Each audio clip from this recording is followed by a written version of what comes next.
கண்மலையானவர் துதிக்கப்படுவீராக. என் ரட்சிப்பின் தேவன் உயர்த்தப்படுவீராக. என் கண்மலையானவர் துதிக்கப்படுவீராக. என் ரட்சிப்பின் தேவன் உயர்த்தப்படுவீராக. நீரின் கண்மலை, என் கோட்டை, என் ரட்சகர், என் தேவன். நான் நம்பும் துருகம், என் கேடகம், உயர்ந்த அடைக்கலம், ரட்சண்ய கொம்பு. என் பலனாகிய கர்த்தாவே, நானும் அன்பு கூறுவேன். என் பலனாகிய கர்த்தாவே, நானும் அன்பு கூறுவேன். கண்மலையானவர் துதிக்கப்படுவீராக. என் ரட்சிப்பின் தேவன் உயர்த்தப்படுவீராக. என் கண்மலையானவர் துதிக்கப்படுவீராக. என் ரட்சிப்பின் தேவன் உயர்த்தப்படுவீராக. நீரின் கண்மலை, என் கோட்டை, என் ரட்சகர், என் தேவன். நான் நம்பும் துருகம், என் கேடகம், உயர்ந்த அடைக்கலம், ரட்சண்ய கொம்பு. என் பலனாகிய கர்த்தாவே, நானும் அன்பு கூறுவேன். என் பலனாகிய கர்த்தாவே,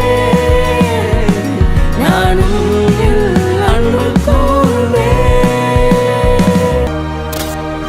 ஆகமங்களின் வழியாக நற்செய்தி பணி சிந்தனைகளை சிந்தித்துக் கொண்டிருக்கிறோம். இன்றைக்கு எண் ஆகமம் என்று அழைக்கப்படுகிற பழைய ஏற்பாட்டின் இன்னொரு ஆகமத்தை நாம் சிந்திப்பதற்காக தேர்ந்தெடுத்திருக்கிறோம். எண் ஆகமம் என்பதை பொது மொழிபெயர்ப்பாக எண்கள் என்று எளிதாக மாற்றியிருக்கிறார்கள்.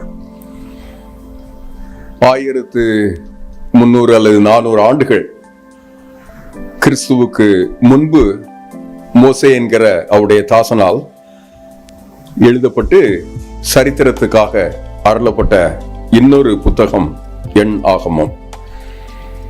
40 ஆண்டுகளாக வனாந்திரத்தில் அவர்கள் வணிப்பயணத்தில்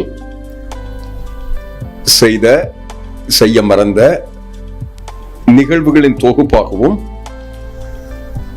இந்த எண்ணாகமத்தின் 19ஆம் அதிகாரத்திலிருந்து 20ஆம் அதிகாரம் இருக்கிற அந்த பகுதி ஏறத்தாழ 38.5 ஆண்டுகளின் இடைவெளியை கொண்டதாக இருப்பதாக ஆய்வுகள் கூறுகின்றன.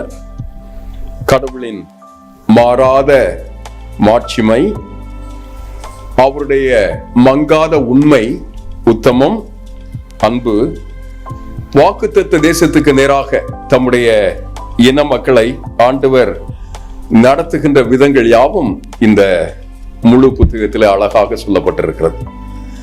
இந்த புத்தகத்தின் இலக்கிய நயம் பாடல்கள், உரைநடைகள், இன மக்களின் கோத்திர வரிசை, முகாம் இட்டிருப்பதை பாளையம் என்று அழைக்கிறது, வாழ்வோ சாவோ, வழியெங்கும் இருக்கிற ஆலோசனை, எச்சரிக்கை, கற்று தேர்வது என்று அவர்கள் வழியாய் கற்றுக்கொள்ளுகின்ற தாராளமான ஆவிக்குரிய நன்மைகளை வேத புத்தகம் சுமந்து வருகிறது. இன்றைக்கு நாம் இதை துவக்குவதற்காக எண்ணாகமத்தின் புத்தகம் 1ஆம் அதிகாரம் 2ஆம் வசனத்தை வாசிப்பதற்காக விரும்புகிறேன். நீங்கள் இஸ்ரவேல் புத்திரரின் முழு சபையாய் இருக்கிற அவர்கள் பிதாக்குடைய வீட்டு வம்சங்களில் உள்ள புருஷர்களாகிய சகல தலைவர்களையும் பேர் பேராக எண்ணி தொகை ஏற்றுங்கள். கர்த்தர் சீனாய் வனாந்திரத்தில் ஆசரிப்பு கூடாரத்திலே மோசேயை நோக்கி செய்த கட்டளை. இஸ்ரவேலில் 20 வயதிற்கு துவங்கி யுத்தத்துக்கு புறப்படத்தக்கதாக மனிதர்களை தலைவர்களாக நியமித்து பொறுப்பாளர்களாக உருவாக்கி அவர்களை கோத்திரத்துக்கு ஒவ்வொரு மனிதனாக நிறுத்தி ஒரு மகா பிரம்மாண்டமான இராணுவமாய் ஆயத்தம் செய்கிற அந்த பணிகளை இந்த புத்தகம் துவக்கத்திலேயே கூறுகிறது. எண் ஆகமம். தேசத்தை சுதந்திரிப்பதற்காக புறப்பட்டு போன இந்த இனம் லேவி சட்டம், லேவியர் மூலமாக பெறப்பட்ட சட்டத்தை பெற்றது. ஆசரிப்பு கூடாரத்தை, அவருடைய அழகான வாசஸ்தலத்தை, பிரசன்னத்தை அவர்கள் வாழ்வின் மையமாக கொண்டது. இதை நடைமுறையில், எண்ணிக்கையில் அவர்கள் தங்களை தாங்களே அமைத்து கொண்டது என்று இந்த பகுதி, இந்த புத்தகம் முழுவதும் நமக்கு கூறுகிறது. இன்றைக்கு இதை தியானிப்பதற்காக நாம் தியானிக்கும் போது எண்ணாகமத்தில் அவர்களுடைய கணக்கெடுப்பு, சென்சஸ் என்று ஆங்கிலத்தில் அழைக்கிறோம். 12 கோத்திரம், கோத்திரத்துக்கு ஒருவர், 20 வயதிற்கு மேலானவர். என்னவோ அந்த காலத்துல பெண்களுக்கு அப்படிப்பட்ட ஒரு அமைப்பு முறையே இல்லாத காலம். அவர்கள் ஒரு பொருட்டாகவே இல்லாத ஒரு கலாச்சாரம். தலைமை ஏற்பதற்காக இந்த மனிதர்களை ஆண்டவர் அமைக்கிறார். அவர்களுக்கு கொடி தரப்படுகிறது, பேனர் என்று கூறுகிறோமே அது தரப்படுகிறது. சேனை ஆகிறார்கள், பாளையம் இறங்குகிறார்கள். முகாம் என்று இப்போது அழைக்கிறோமே அதே போல முகாம் இறங்குகிறார்கள். எப்போதெல்லாம் வாசஸ்தலத்துல ஆண்டவர் தம்முடைய மேக ஸ்தம்பத்தை பகலாக இருந்தால் தருகிறார், இரவாக இருந்தால் அக்னி ஸ்தம்பத்தை தருகிறார். அது வந்து நின்று எழும்பும் போது பாளையம் முழுவதும் ஆயத்தமாகி உடனடியாக உடன்படிக்கை பெட்டியை சுமந்தவாறு இந்த ஆசரிப்பு கூடாரத்தை மையமாக கொண்டு புறப்பட்டு அவர்கள் போகிறார்கள். இப்படிப்பட்ட கணக்கெடுப்புல கோத்திரம் கோத்திரமாய், குடும்பம் குடும்பமாய், தலைவர் தலைவர்களாய் அமைக்கப்பட்டு லேவியருக்கு ஒரு சிறப்பு பங்கு தரப்படுகிறது. அவர்கள் முதல் இந்த கணக்கெடுப்புல கணக்கு எடுப்பதற்கு விலக்கு தரப்படுகிறார்கள். அவர்கள் மட்டும் 20 வயது வரைக்கும் காத்துக்கொள்ள வேண்டியதில்லை. அவர்கள் பாலகனாக இருக்கும் போதே வேறு பிரிக்கப்பட்டவர்கள். 1 மாதம் முதல் ஆண் பிள்ளைகள் யாவரும் எண்ணப்படுவதற்காக பிரித்து விடப்படுகிறார்கள். அவர்கள் ஆண்டவரின் அருள் சேவையை தம்முடைய திரு திட்டத்தில் இந்த ஆசரிப்பு கூடாரத்தில் நிறைவேற்றுகிறார்கள். கர்த்தர் கட்டளையிட்ட படியெல்லாம், ஒரு வார்த்தை அல்லது சொற்றொடர் திரும்ப திரும்ப இந்த முழு புத்தகத்தில் வருகிறது என்றால் இந்த வார்த்தை தான். கர்த்தர் கட்டளையிட்ட படியெல்லாம். அழகான வார்த்தை இல்லையா? இன்றைக்கும் இப்படிப்பட்ட வாக்குத்தத்தம் பெற்றுக்கொண்ட விசுவாச சந்ததியாய் கடவுளின் முகத்துக்காக, அவரின் அழகுக்காக, அருளுக்காக, அவருடைய கிருபைக்காக நம்ம காத்திருக்கும் போது செய்ய எதிர்பார்க்கப்படுவது, அவர் அருள போகிறார், அவர் செய்கிறார், செயலாற்றுகிறார். இப்படி அவர் செய்கிற இந்த காரியங்களை எதிர்பார்க்க ஆண்டவர் விரும்புவது இந்த புத்தகம் கற்றுத்தருவது கர்த்தர் கட்டளையிட்டபடியெல்லாம். அதற்கு நிகராக வருகின்ற இன்னொரு வார்த்தை 3ஆம் அதிகாரம் 16ஆம் வசனம் கூறுகிறது, மோசே கற்பித்தபடி எல்லாம். கர்த்தர் கட்டளையிட்டபடி அதை ஏற்று நிறைவேற்றி மோசே, ஆரோன், அவனுடைய குமார் எலியேசர், இப்படி கடவுளின் திட்டத்தை இந்த பூமியில நிறைவேற்றுகின்ற கடவுளுடைய பிள்ளைகளாய் கற்பித்தபடி வாழ்ந்துட்டோம்னா பாளையம், முகாம், கடவுளின் மகத்தான திட்டத்திற்காக பிரித்து விடப்பட்ட இனமாய் பூமி எங்கும் வைத்திருக்கிற தம்முடைய திட்டத்தை நிறைவேற்றுவதற்கு இந்த இனத்தை பாலும் தேனும் ஓடுகின்ற தேசத்தை சுதந்திரிப்பதற்காக அவர் நடத்துகிறார். அழகான நடத்துதலில் ஆண்டவர் அவர்களுக்கு அருளிய கிருபை, திறனான ஒரு தலைமைத்துவத்தை ஆண்டவர் அவர்களுக்கு கட்டளையிடுகிறார். ஒரு செட்டில் ஸ்பிரிட். நாம் கடவுளின் பிள்ளைகள். நம்முடைய கோத்திரத்து தலைவன் தலைவன், கடவுளின் திட்டத்தை ஏற்று நடத்துகிற முன்னிற்கிற தலைவர். இப்படி இவர்கள் புறப்பட்டு போய் கடவுளின் திட்டத்தை இந்த பூமியில நிறைவேற்றுவதற்காக போகும்போது இனம் இனமாய், கோத்திரம் கோத்திரமாய், வம்சம் வம்சமாய், பிறகு குடும்பம் குடும்பமாய் கடவுளின் வாசஸ்தலத்திற்கு, சூழலில்லை கூடார வாசலுக்கு முன்பே இவர், பின்பே இவர், இடையே இவர், சூழ இவர் என்றெல்லாம் தங்களை அமைத்து கொண்டு பாதுகாப்புக்காக சுமை சுமக்க, பணிவிடை செய்ய, அடுத்து செய்ய வேண்டிய எல்லா வேலைகளையும் செய்து முடிக்க, செய்ய வேண்டிய அனைத்து அலுவல்களையும் செய்து முடிக்க எண்ணப்பட்ட எல்லாரும் தங்கள் தங்கள் பணியினை அழகாய் நிறைவேற்றினார்கள். இதுதான் இந்த புத்தகம் முழுக்க முழுக்க நமக்கு கற்றுத்தருகின்ற ஒரு முக்கியமான போதனை. நோயுற்றோர், கொடு நோயில கஷ்டப்படுவோர், பரிசுத்தத்துல எங்கேனும் தீட்டுப்படுவோர், பாளையத்துல பாளையமே தீட்டுப்படும் என்பதனால விலைக்கு வைக்கப்பட்டார்கள். கட்டளையை மீறினவர்கள் அபராதம் தரப்பட்டார்கள். குற்றம் சுமத்தப்பட்டவர்கள் அதற்கான தண்டனையை பெற்று பலி செய்து தங்களை சரி செய்த பிறகு இந்த குழுவோடு பாளையத்துக்குள்ளாக திரும்ப வந்தார்கள். நசரேய விரதம் இருந்தார்கள். கடவுளின் திட்டத்தை இப்படி அவர்கள் அழகுபட நிறைவேற்றி திறன் வெளிவரும்பால் போல அவருடைய திறம்பட தலைமைத்துவத்தை வெளித்தந்தார். எதற்கு? வாக்குத்தத்தம் செய்யப்பட்ட அந்த தேசத்தை சுதந்திரிப்பதற்காக அனுப்பப்பட்டவர்களாக அவருடைய மனோநிலை, அவருடைய நோக்கு, அவருடைய எண்ணங்கள் முழுக்க முழுக்க அவைகளிலே கவனமாக இருந்தது. அவர்களுக்கு அங்கீகாரம் இருப்பதற்காக. அவர்கள் யார்? இந்த யாவே என்கிற கடவுளின் பிள்ளைகள். பழைய ஏற்பாட்டின் கடவுள் யாவே, கர்த்தரின் பிள்ளைகள், ஆண்டவரின் பிள்ளைகள். அவர்கள் இந்த வம்சத்தை சார்ந்தவர்கள், இந்த கோத்திரத்தை சார்ந்தவர்கள். இப்படி இதற்கான பிரத்யேக அழைப்பு பெற்றவர்கள், அங்கீகாரம் பெற்றவர்கள். இல்ல, நான் கடவுளின் பிள்ளை என்கிற ஒரு அங்கீகாரம் இருக்கிறது இல்லையா? நான் இப்படியோ பின்னணி என்னென்ன விதங்களிலேயோ நான் வாழ்ந்திருக்கிறேன், ஆனா நான் இப்போது கடவுளின் பிள்ளை, யாவே என் தலைவர், கர்த்தரின் கடவுள் என்று நான் தெரிந்தெடுத்தேன் என்றால் எத்தனை அங்கீகாரம், எத்தனை தைரியம், எத்தனை திறன் எனக்குள்ளாக வெளிவருகிறது.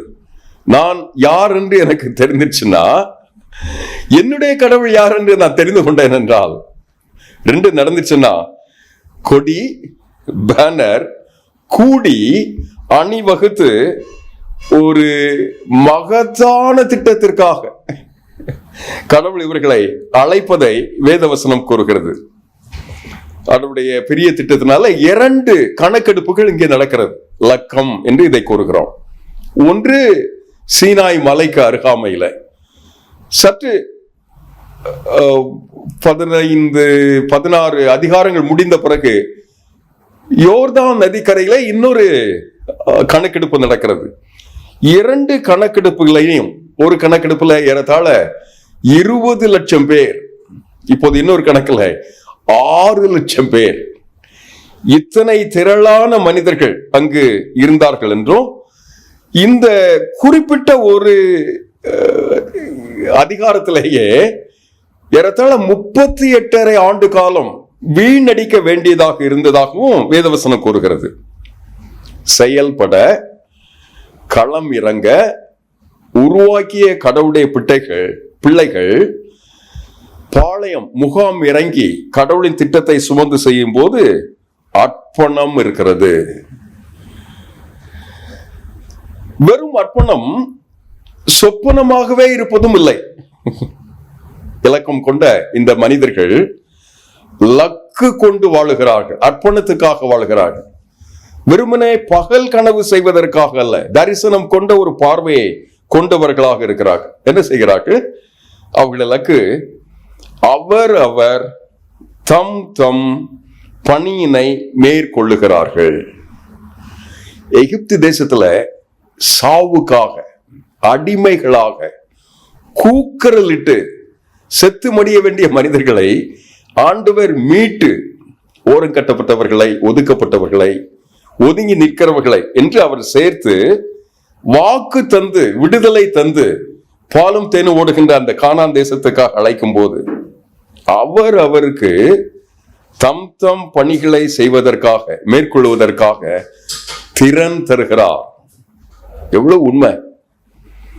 வளம் தருகிறார், நலம் தருகிறார், செல்வம் தருகிறார், செல்வாக்கு தருகிறார். பேனர், கொடி என்றெல்லாம் இப்போது பேசிக் கொண்டிருக்கிறோமே, அவைகள் தான் என்று நினைக்கிறேன். இவைகளை கொண்டு ஆவிக்குரிய வாழ்க்கையில் பயணப்படுவதற்காக ஆண்டவர் நம்மை அழைக்கிறார். லக்கம் கொண்டாயிற்று, அமைப்பாக்கி ஆயிற்று. இப்போது லக்கு கொண்டு உழைப்பதற்காக கடவுள் நம்மை அழைக்கிறார். இந்த லக்கத்திற்கும் இந்த லக்குவுக்கும் இடையில் நான் நிறுத்தப்பட்டிருக்கிறேன், நாம் நிறுத்தப்பட்டிருக்கிறோம், நாங்கள் நிறுத்தப்பட்டிருக்கிறோம், நீங்கள் நிறுத்தப்பட்டிருக்கிறீர்கள். அது வனாந்திர பாதையாக இருக்கலாம், இல்ல கரடு முரடானதாக இருக்கலாம், மாறாவின் கசப்பாக இருக்கலாம், செங்கடலாக இருக்கலாம், யோர்தான் நதியை கடக்க முடியாத எல்லையாக இருக்கலாம். ஆனால் யாவே என்கிற அந்த கடவுள், வழிநடத்திய யெகோவாவின் கடவுள், விடாப்பிடியாக தலைமுறை தலைமுறையாய் 1000 தலைமுறைக்கு இறங்குகிற கடவுள் எனக்கு தம்முடைய உத்தமத்தை தருகிறார். விடாப்பிடியான அந்த உத்தமத்தை எனக்குள்ளாக தந்து விட்டு கொடுக்கிற, பிறரோடு இணைந்து வேலை செய்ய அருள் தருகிறார், அட்டவணை தருகிறார், கிருபை தருகிறார். எக்கடா என்று விட்டு போகவில்லை. எகிப்து தேசத்திலிருந்து நான் உன்னை மீட்டு கொண்டேன், இப்போது கானான் தேசத்துக்கு நுழையணும், சீனாய் மலையிலிருந்து நான் உன்னை கூப்பிடுகிறேன், கற்பனைகளை தந்தாயிற்று, ஆசரிப்பு கூடாரம் வந்தாயிற்று, என்னை வந்து சந்திப்பதற்கு ஒரு ஏது பிறக்கிறது, நீங்கள் இனி உங்கள் பாடு என்று கூடார வாசலிலே நின்று மோசேயோடு கூட ஆண்டவர் சொல்லி அவர்களை உதாசீனம் சொல்லவில்லை, உதறி தள்ளவில்லை. நீங்களின் சொத்து என்று சொன்னார், நீங்களின் சம்பத்து என்று சொன்னார். நீங்கள் உங்கள் பாடு என்பதல்ல, உலகத்தின் முடிவு பரியந்தம் சகல நாட்களில் நான் உங்களோடு கூட இருப்பேன் என்று சொல்லி இருக்கிற அந்த ஆண்டவர் வாக்குத்தத்தம் செய்திருக்கிற அந்த தேசத்துக்காக என்னை அதே அர்ப்பணத்துல வளர்ந்து பெருக, ஒரு லக்கு கொண்டு வேலை செய்ய, எனக்கு இருக்கிற எண்ணிக்கையை நான் பெருகி அவரில் நான் வாழ்ந்திருக்க, கிருபை பெற, போராட, வெறும் போராடுவதற்காக அல்ல, போராடுவதற்கு ஒரு லைஃப் ஸ்டைல், ஒரு வாழ்வு நெறியாக இருக்கும் என்றால் அதற்கு வழிபட, ஆராதிக்க. கிழக்கே 3 கோத்திரம், மேற்கே 3 கோத்திரம், ஒவ்வொரு கோத்திரமும் ஒவ்வொரு பக்கம், அனைவரும் ஆசரிப்பு கூடாரத்தை மையமாக கொண்ட ஒரு வாழ்க்கை. 12 கோத்திரத்தாரும் பூரிகைகள் ஊத முழங்க கடவுள் ஒரு திட்டத்தை நிறைவேற்றுவதற்காக அந்த அக்னி ஸ்தம்பம் கொண்டு, மேக ஸ்தம்பம் கொண்டு நடத்துகின்ற அந்த பயணத்துக்காக ஆயத்தப்படுகிற அழகான எண்ணிக்கை தான் எண் ஆகமம். மக்கள் தொகை கணக்கெடுப்பு, அதன் திட்டம், தலைவர்கள், அவர்களை பின்பற்றுகின்ற ஒரு அடியவர்கள் இல்ல. இந்த 2 நிகழ்வுகளிலேயும் மிக முக்கியமானது, முதல் தலைமுறை ஏறத்தாழ தங்களை அந்த வனாந்தரத்திலே மாய்த்து கொண்டது. அதை பற்றி தொடர்ந்து நாம் சிந்திப்போம். ஆனால் 2ஆம் தலைமுறை ஒன்று உருவாயிற்று. அது திறன் கொண்ட தலைமுறையாக இருந்தது. மோசே உட்பட கடவுள் வாக்குத்தத்தம் செய்த அந்த பாலும் தேனும் ஓடுகின்ற தேசத்திற்கு நுழைய முடியவில்லை, தாமதமாயிற்று. 40 ஆண்டு காலம் போராட்டம், முரட்டாட்டம் என்ன தங்களை மாய்த்து கொண்டார்கள். ஆனால் ஒரு சமுதாயம் பிறந்தது, இரண்டாம் தலைமுறை. அந்த தலைமுறையின் தலைமையில யோர்தான் நதியை கடந்து கடவுள் வைத்திருந்த அந்த திருத்திட்டத்தை இந்த பூமியில நிறைவேற்றுவதற்கு ஒரு கூட்ட மக்களை வைத்திருந்தார். நாம் வாழ்கின்ற இந்த காலங்கள் பூமி எங்கும் வாழ்ந்த எல்லா மனிதர்கள் பாதி பேர் வாழ்கிறது போல 600 கோடி மக்கள் இப்போது வாழ்ந்து கொண்டிருக்கிறோம் என்று சொல்லுகிறார். இந்த பூமியின் படைக்கப்பட்ட பாதி பேர் இப்போது வாழ்ந்து கொண்டிருக்கிற இந்த காலங்களில கடவுள் நம்மை அதற்கு நடுவாக நிறுத்தி கட்டளையை மேற்கொண்டு அவர் கற்பித்தபடியே செய்து நிறைவேற்றுவதற்கு கர்த்தர் கட்டளையிட்ட அந்த தேசத்தை சுதந்திரிப்பதற்காக நம்மை ஆயத்தம் செய்கிறார். ஆயத்தமாகலாமா? அப்படி அருள் கொண்டு கிருபை கொண்டு இந்த தருணத்துல இந்த கிருபை கொண்டு ஆண்டவரிடத்துல அண்டி செல்வோம். தேசத்தை சுதந்திரிப்பதற்காக லேவி சட்டம் தந்தார்கள். என்னாகமோ அதை நடைமுறைக்கு உள்ளாக்கிட்டு ஆண்டவரின் ஆசீர்வாதம் நிறைவாக இன்றைக்கு இதை போன்ற சிந்தனைகளை நம்மை காப்பதாக. ஆமென். பரமதகப்பனே, நாங்களும் எங்கள் வீடும், நாங்களும் எங்கள் வம்சமும், நாங்களும் எங்கள் தலைமுறையும் கணக்கெடுக்கப்பட்ட எங்களை அமைத்து கொண்ட ஒரு அழகான திட்டத்திற்காய், லக்குக்காய், இடையில் வைக்கப்பட்டவர்களாய் ஒரு நோக்கு கொண்டு வாழ்வதற்கு எங்களை ஆசீர்வதியும். அந்த கிருபையை மோசேக்கு தந்தது போல அவருடைய பணி பொறுப்பை ஏற்ற யோசுவாவுக்கு தந்தது போல எங்கள் வீட்டு தலைவர்களுக்கு, தலைவிகளுக்கு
உயர்ந்த அடைக்க